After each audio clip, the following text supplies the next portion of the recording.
నేను 2014లో మీ అమ్మోరి ఓటు అడగల. నేను కంటెస్ట్ చేయాలి ఎక్కడ, ఈ రాష్ట్రంలో ఎక్కడ కంటెస్ట్ చేయాలా. డైరెక్ట్గా తెలుగుదేశం పార్టీకి చేసిన సేవకి నన్ను ఆ రోజు ముఖ్యమంత్రి గారు క్యాబినెట్కి తీసుకొని మంత్రి చేశారు.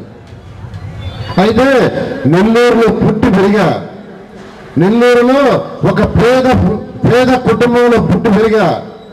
మా నాన్నగారు ఒక ప్రైవేట్ బస్ కండక్టర్, మా అమ్మగారు నీలముద్రహేం చదవాలా, మా నాన్నగారు చదివి 8వ తరగతి. అయితే నన్ను చక్కగా చదివించారు. ఈరోజు భారతదేశంలో 28 రాష్ట్రాల్లో నారాయణ గ్రూప్ ఇన్స్టిట్యూషన్స్ ఉన్నాయి. 6 లక్షల మంది విద్యార్థులు చదువుతున్నారు. 50,000 మంది ఎంప్లాయీస్ నెల నెల 1వ తేదీ జీతాలు తీసుకుంటున్నారు. అలా ఈరోజు చిన్న పేద కుటుంబంలో పుట్టి భారతదేశంలో ఇంత ఎత్తుకు ఎదిగాను. కాబట్టి నేను పుట్టిన గడ్డకి నెల్లూరుకి ఏదైనా చేయాలనే ఉద్దేశంతో ఇవన్నీ చేశాను. నన్ను ఎవరు అడగల. ఇంకొకటి, ఇల్లు, పేదలకు ఇల్లు కట్టే విషయం కూడా చెప్తున్నాను చూడండి. ముఖ్యమంత్రి గారు నన్ను ఇల్లు కట్టమని ఆర్డర్ చేస్తే ఆయన చెప్పింది ఒకటే, ప్రతి తల్లి తన బిడ్డలతో భర్తతో ఆనందంగా ఉండేళ్ళు కట్టమని. అంతకేం చెప్పలేదు. ఖర్చు అంతా ఆయన పడాలన్నారు. నేను పుట్టి పెరిగింది, ఎంఎస్సీ కంప్లీట్ చేసి ట్యూషన్ స్టార్ట్ చేసింది ఒక తాటాకల గుడిసె హరినాథపురంలో ఒక తాటాక గుడిసెలోనే మొత్తం ఎంఎస్సీ దాకా చదివి ట్యూషన్లు స్టార్ట్ చేసి తర్వాత రేకులు కట్టుకొని అక్కడి నుంచి బిల్డింగ్లు కట్టుకొని అంచెలంచెలుగా ఎదిగా. నాకు తెలుసు పేదవాడి బాధ. ఒక తాటాకలు ఇంట్లో ఉంటే వర్షాకాలం ఉండే బాధ నాకు తెలుసు. నీళ్లు పైనుంచి పడుతుంటే పల్లెల్లో పెట్టి బయటేసిన రోజులు ఉన్నాయి. అందుకే షేర్వాల్ టెక్నాలజీ ఇచ్చి కట్టాను. ఇవన్నీ ఎవ్వరూ నన్ను అడగల. నేను అమరావతి రాజధానికి మంత్రిని. అమరావతి రాజధాని కట్టడానికి అనేక దేశ విదేశాలు తిరిగా. China, Russia, Japan, Singapore, Malaysia, Ashgabat, ఇవన్నీ అక్కడ చూశాను. ఈ ఎండ్ రోడ్లు కానీ అండర్గ్రౌండ్ సివరేజ్ కానీ అక్కడ దోమ ఉండదు. దోమ ఎందుకు ఉండదంటే వాళ్ళది 100కి 100 అండర్గ్రౌండ్ సివరేజే. నన్ను ఎవరు అడగల. నాకైనా నేను చేసే ఆ దేశాలు చూసి. అదేవిధంగా మనిషికి వచ్చే జబ్బులు 2 కారణాలు, తాగే నీరు, తినే తిండి. ఈ రెండింటి నుంచే వస్తాయి. మనకు పక్కన పెన్నారివర్ ఉంది. ఎండాకాలం పెన్నారివర్లో వాటర్ ఉండదు, కిందకి వెళ్ళిపోతుంది. కిందకి వెళ్ళిపోయినప్పుడు ఆ బురద నీళ్ళు డ్రా చేస్తున్నాం. అది పూర్తిగా ట్రీట్మెంట్ కావట్లా. ఆ నీళ్ళు సప్లై చేస్తున్నారు. దానివల్ల అనేకమైన జబ్బులు వస్తున్నాయి. అది లేకుండా చేయాలంటే అధికారులు అడిగాను, స్వచ్ఛమైన నీరు ఉండాలి నెల్లూరు ప్రజలకి, మీరేం చేస్తారు, నాకు ఒక ప్రాజెక్ట్ ఇవ్వమంటే వాళ్ళు ఒకటే చెప్పారు. నెల్లూరు నుంచి 37 కిలోమీటర్ల దూరంలో సంగం బ్యారేజ్ ఉంది. సంగం బ్యారేజ్లో 365 రోజులు నీళ్లు ఉంటాయి. అక్కడ నుంచి లైన్ వేస్తే నెల్లూరు ప్రజలకి స్వచ్ఛమైన నీరు 365 రోజులు ఉంచన్నారు. దానికి ఎంత ప్రాజెక్ట్ అడిగా 550 కోట్లు అన్నారు. వెంటనే ఆ రోజు ముఖ్యమంత్రి గారిని అడిగా, ఆయన వెంటనే శాంక్షన్ చేశారు. నెల్లూరు మొత్తం కంప్లీట్గా ఆ పైప్ లైన్ వేసాం. సంగం బ్యారేజ్ నుంచి చేసాం. అయితే ఇంటికి కనెక్షన్ ఇవ్వాలి. నేనుండగా 3 డివిజన్లకు ఇచ్చాను. 25 డివిజన్లో నెల్లూరులో 25 డివిజన్లు ఉంటే 3 డివిజన్లకు ఇచ్చా. మిగతా 25 డివిజన్లు ఇవ్వాల. ఇంతగా గవర్నమెంట్ పోయింది, వాళ్ళు వదిలేశారు. ఎక్కడికి పోయినా ఆ బ్లూ లైన్ అంటున్నారు. అవే స్వచ్ఛమైన నీళ్లు ఇవ్వటానికి 365 ఇవ్వటానికి సంగం బ్యారేజ్ తీసుకొచ్చాం. అది కూడా ఎవరు అడగల. సార్ సంగం బ్యారేజ్ నుంచి నీళ్లు తెంపని నెల్లూరులో ఎవరు నన్ను అడగల.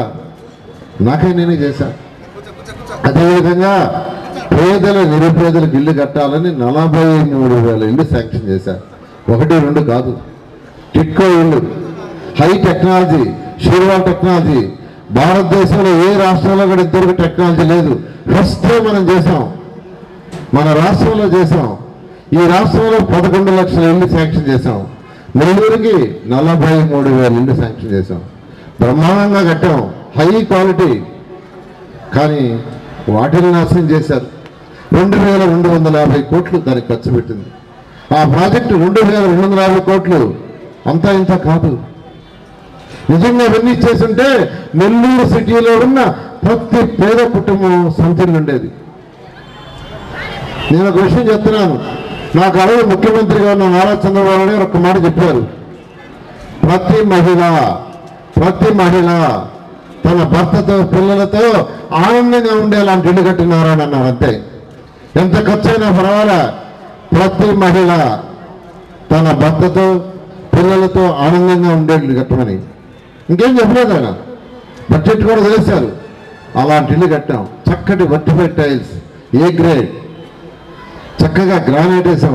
ఆ వంటగది పైన వంట వండుకునేదానికి షీర్వాల్ టెక్నాలజీ.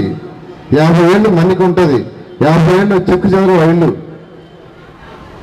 మీరు అసలు జనార్దన్ రెడ్డి నగర్లో తీసుకుంటే జగత్ కాలంలో అక్కడ రోడ్లు బ్రహ్మాండంగా వేసాం, డ్రైన్స్ బ్రహ్మాండంగా చేసాం. మరొక విషయం చెప్తున్నాను, అక్కడ ఒక పార్క్ కట్టించా. నేను అధికారులు చెప్పాను, ఒక మంచి పార్క్ డిజైన్ చేయమంటే, సార్ భారతదేశంలో ఎక్కడ కూడా పేదల కట్టిళ్ళ దగ్గర పార్కులు కట్టలేదన్నారు. అంటే పేదల పిల్లలు ఆడుకోవడం లేదా, పెద్దవాళ్ళ సాయంకాలం అయితే అక్కడ ఉండడం లేదా అని ఒకటే క్వశ్చన్ వేసా. ఎన్ని కాదు, ఒక మంచి పార్క్ డిజైన్ చేయమంటే ₹1 కోటి డిజైన్ చేశారు. ₹1 కోటి పెట్టి కట్టాం. జనార్దన్ రెడ్డి కాలంలో ఆ లోపల కాళ్ళ లోపల కట్టిన పార్కు ₹1 కోటి. అంతేకాదు, మీకు తెలుసు నెల్లూరులో ఒకప్పుడు 2 పార్కులు ఉన్నాయి. నేను అధికారులు అడిగాను, పార్కుల స్థలాలు ఎన్ని ఉన్నాయి మొత్తం బయట తీయమన్నా, ఎన్నుంటే తీయమన్నా, అన్ని శాంక్షన్ చేశాను. ఈరోజు ప్రతి డివిజన్కి పార్క్ ఉంది. అవి పార్కుల కోసం పెట్టే స్థలాలు, వేరే దానికి వాడే కాదు, వేరే దానికి వాడకూడదు. పార్కులకు అలాట్ చేసిన స్థలాలు పార్కులకే ఉండాలి. ఈరోజు దాదాపు నెల్లూరులో ప్రతి పార్కు స్థలం పార్క్ అయిపోయింది. దాంట్లో జిమ్ కూడా పెట్టించాను. జిమ్ పెట్టుకుని నన్ను ఎవరు అడగల. నేను అనేక దేశ విదేశాల్లో చూసా, అవి తీసుకొచ్చి ఇక్కడ పెట్టా. బారాసాహిబ్ దర్గా నన్ను ఎవరు అడగలేదు. నేను ఆ రోజు అతిథిని అడిగా, ఈ దర్గాకి మనం ఏం చేయాలో చెప్పు, నేను ముఖ్యమంత్రి గారి దగ్గర ఫండ్స్ చేస్తానన్నా. ₹1 ముఖ్యమంత్రి గారు రాగానే శాంక్షన్ చేశారు. బ్రహ్మాండమైన రోడ్లు వేసాం, బ్రహ్మాండంగా అక్కడ హాల్ కట్టాం, బ్రహ్మాండంగా ఘాటు కట్టాం. పుష్కరాలకి, కృష్ణా పుష్కరాలకి ఘాట్లు కట్టినప్పుడు మన నెల్లూరులో బారాసాహిబ్ దర్గాకి ఎందుకు కట్టకూడదని కట్టా. అదేవిధంగా మైపాడు గేట్ దగ్గర ఇక్కడే భయంకరంగా ఉండింది ఆ తెప్పోత్సవం, అది చూసా.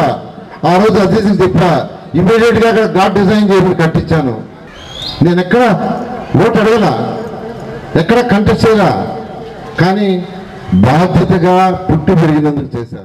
ఏళ్ల తరబడి కిడ్నీ సమస్యలతో బాధపడుతున్నారా? ఇక చింతించకండి. ఎటువంటి కిడ్నీ సమస్యలకైనా ఇప్పుడు మన నెల్లూరు జిల్లాలో గత 25 సంవత్సరాల అనుభవం కలిగిన doctor Nischal Prasad Reddy, ex consultant, NIMS Hyderabad, consultant urologist, infertility specialist, laparoscopic surgeon, transplant surgeon గారిచే అత్యాధునిక పద్ధతుల్లో ఎటువంటి కిడ్నీ సమస్యలకైనా వన్ స్టాప్ సొల్యూషన్. మా ప్రత్యేకతలు: 24 గంటలు ఎమర్జెన్సీ కేసులు చూడబడును. లేజర్ చికిత్స ద్వారా కిడ్నీలో రాళ్లు తొలగించుట, లాప్రోస్కోపీ పద్ధతి ద్వారా కిడ్నీలో కణుతులు తొలగించుట, మగవారిలో అంగస్తంభన మరియు సంతానలేమి సమస్యలకు చికిత్స, స్త్రీలలో దగ్గిన, తుమ్మిన, మూత్రం లీక్ అవ్వకుండా ప్రత్యేక చికిత్స చేయబడును. వివరాలకు సంప్రదించండి ఏఆర్ కిడ్నీ హాస్పిటల్స్, పూలే బొమ్మ దగ్గర, SBI bank road, Venkataramapuram, Nellore.